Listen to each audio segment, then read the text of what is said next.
It's taken me 25 years to come to the conclusions that I have come to. And I want to tell you that one of the biggest things I discovered in my work was the existence of a supranational committee composed of 300 men called the Committee of 300, also known in intelligence circles as the Olympians. 300 people you've never heard of. They don't hold office, they don't give speeches, they don't campaign, they don't need your vote. And he's not talking about the secret societies you've heard 100 times. This is what the headlines never touch. This is the committee that runs the world. Now, in my book, The Committee of 300, I name every one of them. This is not a book that talks about they. It gives you specifics. Now, this is one of those videos that rarely stays visible for long. But what you're about to watch will explain a lot of the strange things happening in the world right now. So, let's get right into it. Who and what is the Committee of 300? Well, I've dealt with that. I've told you this is a supranational body that knows no boundaries, respects the laws of no countries. The first time that they were publicly announced was by a German socialist by the name of Walter Rathenau.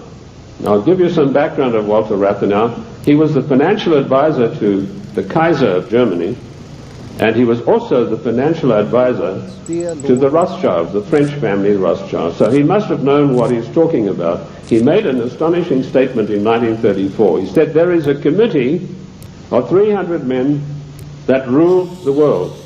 They are known only to each other, and nothing happens without their consent. This isn't about symbols, or handshakes, or a club everyone already suspects.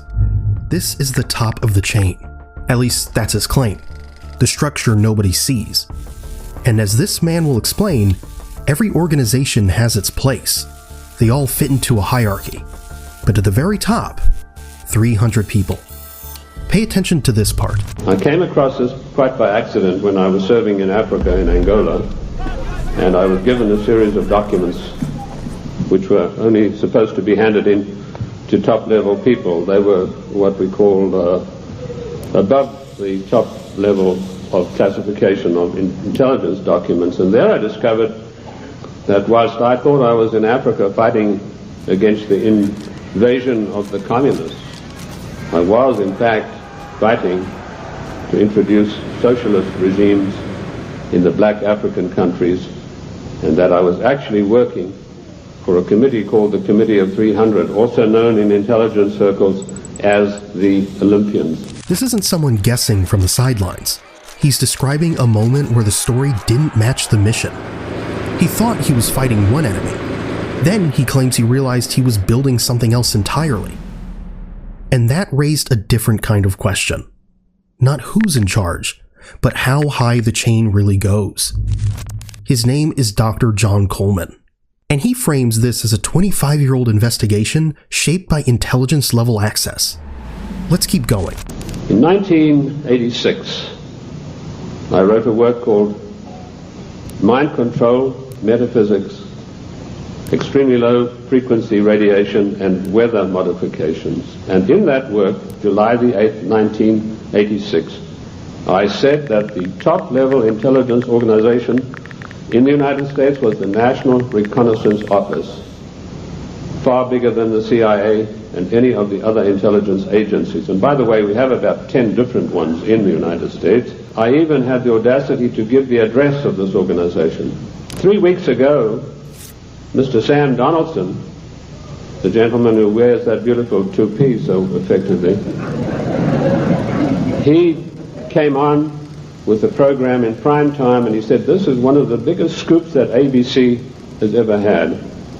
And he told about the National Reconnaissance Organization.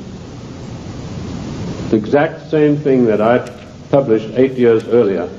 I tell you this to set the stage so that you'll understand I do have some experience and that I know that of which I speak.